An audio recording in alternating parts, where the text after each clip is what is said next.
I'm now going to prepare some vegetables, some roast vegetables for dinner as well. So it just depends on your choice of what you want to do.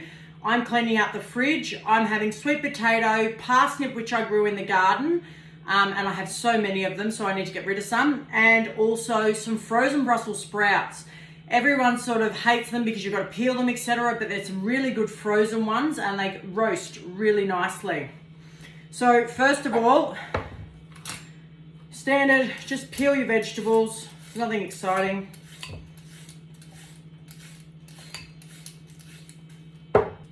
So these are out of the garden. So they're not as perfect as the ones you buy, but they still taste mighty good.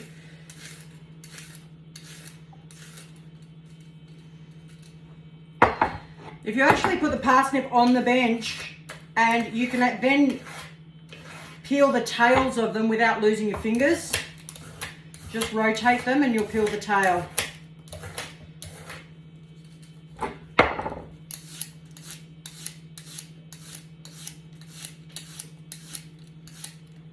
Okay, top and tail.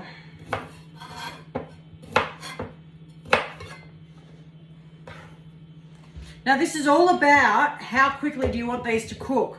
So the smaller the pieces, the quicker they're going to cook. So I usually like to cut them into battens or fingers. Oh, this one's tough because it's been in the garden, it's started to seed. So I have to cut the core out of that one. It's got a hard core because it started to seed in the garden. So normally your parsnip wouldn't have that hard core, but I refuse to throw it away, so I'm going to work with it. There's nothing wrong with it.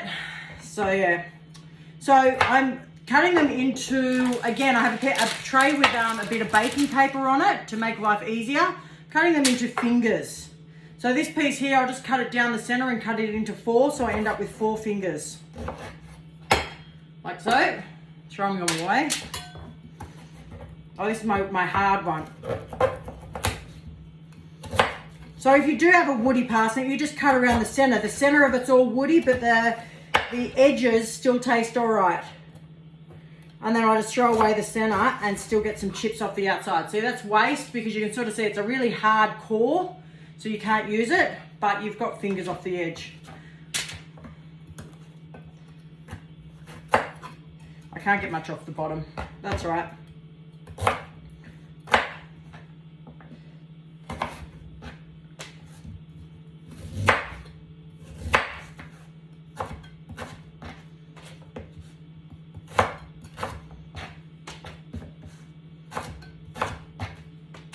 Same with the sweet potato, depending on the size of them to how big you cut your fingers.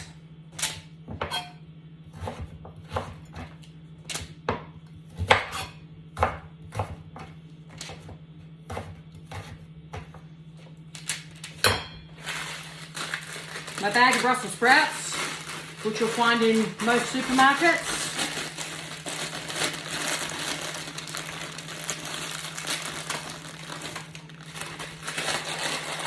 Okay, then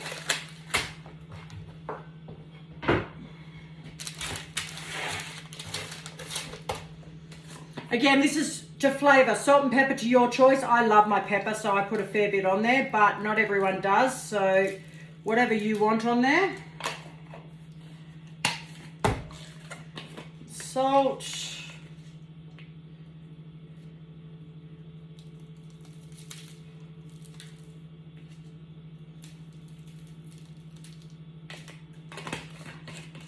And an easy one, olive oil.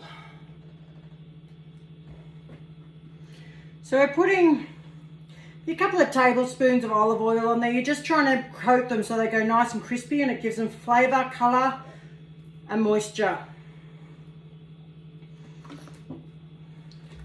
Then you get your hands dirty. You can do this in a plastic bag. Put all your vegetables in a plastic bag and then put your salt, pepper, olive oil in a plastic bag, shake it around and then tip them on the tray. It works exactly the same way. There's a few different ways to do it. Just depends on what you want.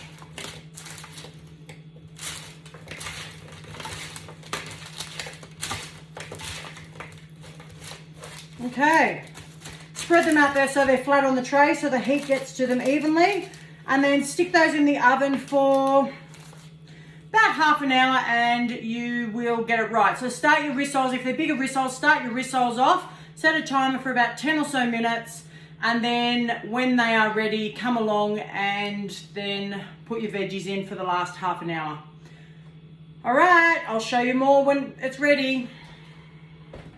Okay everyone, it's time to get the vegetables out of the oven so you can see the end result and you can see how yummy they're going to be. And here they are. As you can see, nice and brown and crunchy. You can leave them in a little bit longer if you like them more crispy or darker. But at the end of the day, if you just get a knife or your fingernail and just stab them slightly to see if they're soft, and you'll know that they're cooked all the way through. Talk soon.